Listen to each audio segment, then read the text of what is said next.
Hi friend, स्वागत Bengali home किचेने। आशा करी आपनारा सबाई भालो आछेन, सुस्थ आछेन।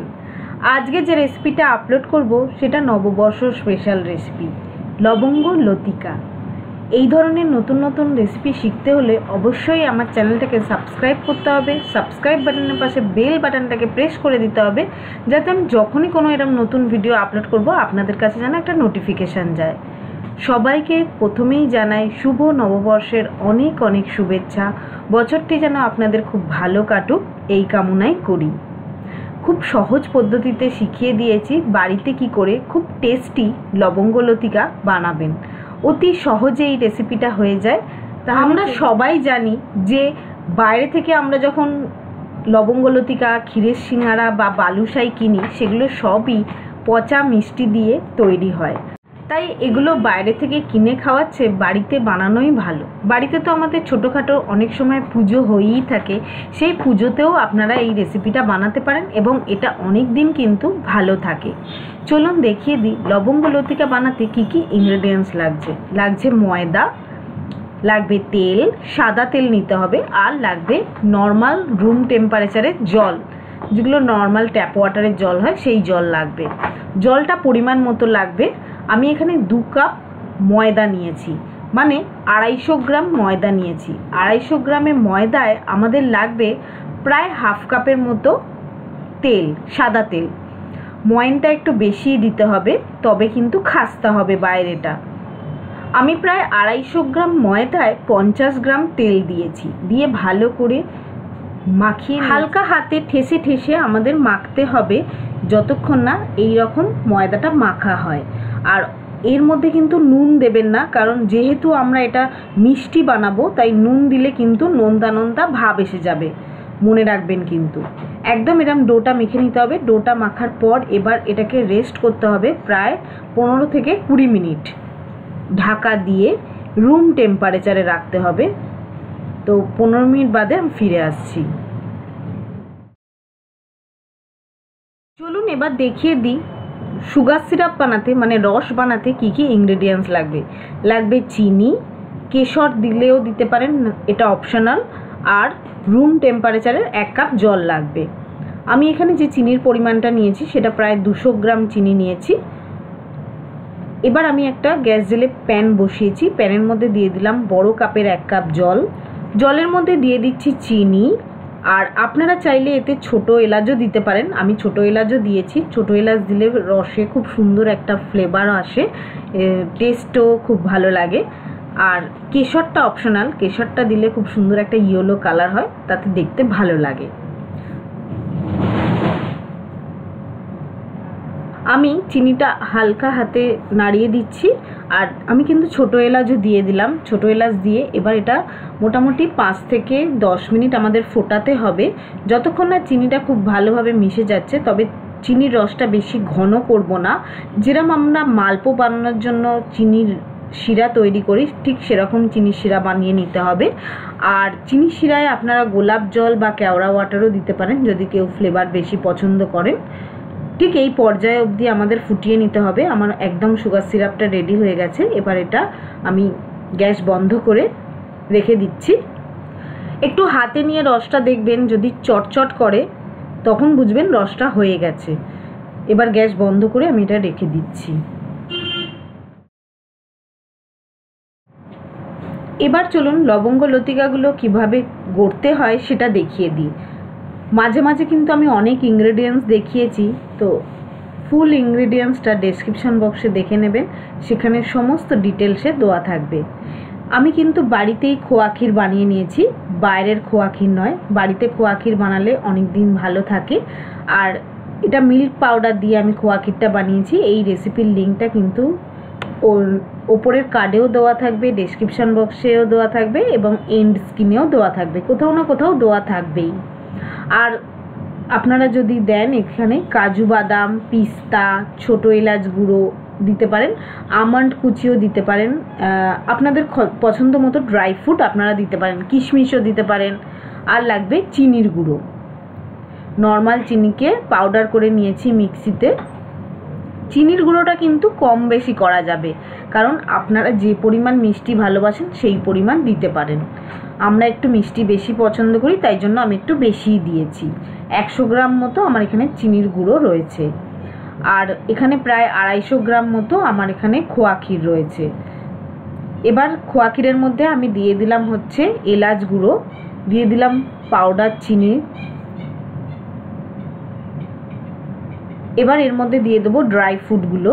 ড্রাই ফ্রুটটা কিন্তু আপনাদের পছন্দ মতো দেবেন, আর ছোটো ছোটো করে কুচিয়ে দেবেন, তাতে বেশি ভালো লাগবে। আমি কাজু আর পিস্তা দিয়েছি। দিয়ে এবার এটা খুব ভালো করে মাখিয়ে নিতে হবে। আর খোয়া ক্ষীরটা যেন অবশ্যই রুম টেম্পারেচারে হয়, একদমই যেন গরম না হয়, নাহলে কিন্তু চিনির গুঁড়োটা যখন দেবেন তখন গলতে থাকবে। একদম মাখানো হয়ে গেছে। আর ময়দাটাও কিন্তু আমার সেট করা হয়ে গেছে। ময়দাটা থেকে ছোট ছোট আমরা যেরকম লুচির আকারে লেচি কাটি, সেই রকম লুচির আকারে লেচি কেটে নিতে হবে। ঠিক দেখে নিন কোন সাইজের লেচি কাটতে হবে, ঠিক এই সাইজের। এইভাবেই আমি সমস্ত লেচিগুলো কেটে নেব। লেচি কাটা আমার হয়ে গেছে। এবার আমি হাতে জোরে জোরে লেচিগুলোকে গোল করে নিতে হবে, আর লুচির মতো করে যত পাতলা পারেন আপনারা তত পাতলা করে আমাদের বেলে নিতে হবে, একদম লুচির মতো করে। গোল না হলেও চলবে, তাতে কোনো প্রবলেম নেই। একদম লুচির মতো করে বেলে নিতে হবে, একদম পাতলা করে। ভালো করে দেখে নিন। এবার কি করে মুড়ছি সেটা ভালো করে দেখে নিন, আমি কিন্তু ভালো করে দেখিয়ে দিয়েছি। এবার একটা চামচের সাহায্যে যে স্টাফিংটা তৈরি করে নিয়েছিলাম ক্ষীরের, সেই স্টাফিংটা দিয়ে দিলাম। 1 চামচ দেবেন, বেশি দেবেন না, তাহলে কিন্তু ফোল্ড করা যাবে না। কিভাবে ফোল্ড করছি কিন্তু ভালো করে দেখে নিন। খুব ভালো করে কিন্তু সিল করবেন, নাহলে কিন্তু তেলে পড়ার পর যখন এটা ফুলবে তখন কিন্তু খুলে যাবে। এভাবে উল্টে নিতে হবে, উল্টে নিয়ে আমাদের এভাবে ফোল্ড করতে হবে। আমি আরও একটা করে দেখিয়েছি, ভালো করে দেখে নিন। খুব ভালো করে কিন্তু সিল করতে হবে, আমি বারবার বলছি। একটার জায়গায় 2টো লবঙ্গ দেবেন তাও ভালো, কিন্তু ভালো করে সিল করবেন, নাহলে কিন্তু তেলে পড়ার পর খুলে যাবে। অবশ্যই জানাবেন আমার এই রেসিপিটা কেমন লাগলো। যদি ভালো লাগে লাইক করবেন, লাইক করলে আমি অনেক উৎসাহ পাই আরও নতুন নতুন ভালো ভালো রেসিপি আপনাদের জন্য শেয়ার করার জন্য। ঠিক এইভাবে গড়ে নিতে হবে। আমি আরও একটা গড়ে দেখাচ্ছি।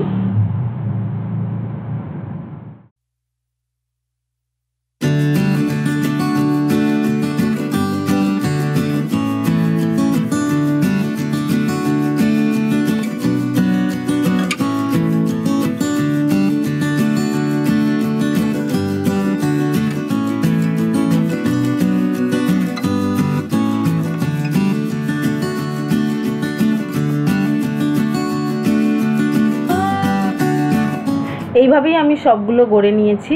এবার আমি ভাজবো বলে তেল বসিয়েছি। তেলে ঘি আর সাদা তেল মিশিয়ে বসিয়েছি, তাতে টেস্টটা বেশি ভালো হয়। আর শুধু সাদা তেলে করলে টেস্ট অত ভালো হয় না, বা শুধু ঘিতে করলে গা গুলোয়, সেই জন্য ঘি আর সাদা তেল মিশিয়ে করবেন। ঘিটা যতক্ষণ না গলছে আমাদের ওয়েট করতে হবে। তবে তেলটা কিন্তু বেশি গরম করা যাবে না, উষ্ণ কুসুম গরম তেলেতে আমাদের লবঙ্গ লতিকাগুলো ভাজতে হবে। বেশি তেল গরম হয়ে গেলে ওপরটা পুড়ে যাবে আর ভেতরটা কাঁচা থেকে যাবে, কারণ লবঙ্গ লতিকায় অনেকগুলো ফোল্ড হয় সেই জন্য। আর একদম যত আপনাদের গ্যাস লো করা যায় সেই লো ফ্লেমে এগুলো ভাজতে হবে, এপিট ওপিট করে। মোটামুটি ভাজতে একবার ভাজতে লবঙ্গ লতিকাগুলো প্রায় 10 থেকে 12 মিনিট সময় লাগে। তো একদম লো ফ্লেমে ভাজতে হবে ধৈর্য ধরে, আর মাঝে মাঝে উল্টে পাল্টে দেবেন। আর কিছুক্ষণ ভাজার পর দেখবেন ফুলে উঠবে লবঙ্গ লতিকাগুলো। যদি মনে হয় আপনাদের তেল বেশি গরম হয়ে গেছে, তাহলে অল্প একটু ঠান্ডা তেল দিয়ে দেবেন, মানে এমনি তেল দিয়ে দেবেন, তাতে মানে তেলের টেম্পারেচারটা কমে যাবে, তখন আস্তে আস্তে আপনারা ভাজতে পারেন। তবে একদম লো ফ্লেমে, যত লো ফ্লেমে করা যায়, বারবার আমি বলে দিচ্ছি। দেখুন আস্তে আস্তে কিন্তু আমাদের লবঙ্গ লতিকাগুলোর সাইজ বড় হতে থাকছে আর ফুলতে থাকছে।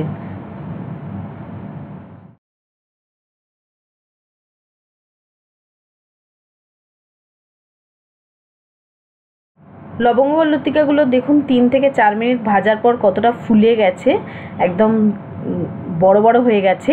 এবার এগুলোকে উল্টে আর একটা সাইড ভাজতে হবে, আর যে দিকটা বেশি করে ফোল্ড করা আছে সেই দিকটা বেশি গ্যাসের দিকে দিয়ে ভাজবেন। তাতে কি হবে, খুব খাস্তা হবে। আর যত লো ফ্লেমে ভাজবেন তত কিন্তু এটা বেশি খাস্তা হবে, কারণ লবঙ্গ লতিকা বলুন বা ক্ষীরের সিঙ্গারা বলুন, আমরা বেশি বাইরেটা কোটিংটা খুব শক্ত থাকে আর ভেতরটা সফট থাকে, তো সেই জন্যই আমি বলছি লো ফ্লেমে ভাজতে হবে। দেখুন কত বড় বড় হয়ে গেছে। এবার এইভাবে উল্টে দিতে হবে যাতে আস্তে আস্তে হালকা ব্রাউন কালারটা হয়। হালকা ব্রাউন কালার হওয়া অবধি কিন্তু আমাদের এটা ভাজতে হবে, তাড়াহুড়ো করলে চলবে না, টাইম লাগবে। মোটামুটি 10 মিনিট ভাজা হয়ে গেছে। দেখুন ভাজতে ভাজতে কিন্তু আমার হালকা ব্রাউন কালার হয়ে গেছে, আর এর চেয়ে বেশি ব্রাউন আমি করব না, একদম পারফেক্ট কালার হয়ে গেছে। এবার আস্তে আস্তে এগুলোকে আমাকে তুলে নিতে হবে, আর এগুলো কিন্তু গরম তেল থেকে তুলে সাথে সাথে আমাদের রসের মধ্যে দিতে হবে, আর রসটা কিন্তু উষ্ণ কুসুম গরম থাকতে হবে, তবে কিন্তু এর ভেতর অবধি ঢুকবে রসটা। একদমই খুব গরম নয়, উষ্ণ কুসুম গরম রাখতে হবে, মানে হালকা হাত দিলে সেই একটু গরম গরম লাগবে, ঠিক সেই রকম গরম নিতে হবে রসটা। তো মোটামুটি আমার অনেকগুলোই ভাজা হয়ে গেছে লবঙ্গ লতিকাগুলো, একসাথে তুলে আমি একসাথে রসে দেবো। লবঙ্গ লতিকাগুলো আমার তোলা হয়ে গেছে। এবার উষ্ণ কুসুম গরম রসের মধ্যে আমরা ডুবিয়ে দেবো, আর দিয়ে ভালো করে এটা ওলট পালট করে রসে মাখিয়ে নিতে হবে। এবার এটা আমাদের রসের মধ্যে ডুবিয়ে রাখতে হবে মোটামুটি 4 থেকে 5 মিনিট। 5 মিনিট বাদে এটা তুলে ফেললেই হবে। ঠান্ডা করেও খেতে পারেন, গরম গরমও খেতে পারেন, তবে স্টোর করে রাখলে, ফ্রিজে স্টোর করবেন না, রুম টেম্পারেচারে একটা টিফিন কৌটো করে স্টোর করে রাখবেন। এটা মোটামুটি 1 সপ্তাহ অবধি ভালোই থাকে, যেহেতু আমরা খোয়া ক্ষীর দিয়ে করছি, তো সেই জন্য 1 সপ্তাহ পর আর এটা ভালো থাকে না। ভাজা জিনিস তো, যার জন্য এটা অনেক বেশি দিন রাখা যাবে আর কি, 7 দিন মতো ভালো থাকবে। তো এইভাবেই আমি সবগুলো বানিয়ে ফেলবো। সবগুলো রসে দেওয়া হয়ে গেছে। এবার আমি এটা 5 মিনিট এরকম রসেই ডুবিয়ে রাখবো। চাপা দেবেন না, এইভাবে খোলাই রসে ডুবিয়ে রাখবেন। 5 মিনিট বাদে আপনাদের আমি দেখাচ্ছি।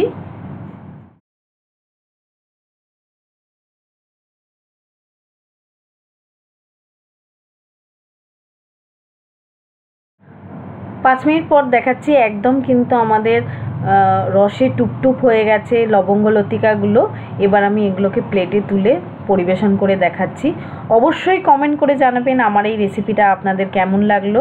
ভালো লাগলে শেয়ার করবেন বন্ধু এবং ফ্রেন্ডসদের মাঝে, যাতে এই রেসিপিটা আরও অনেকে শিখতে পারে। এবার ওপর থেকে কয়েকটা কেশর দিয়ে আমি গার্নিশ করেছি।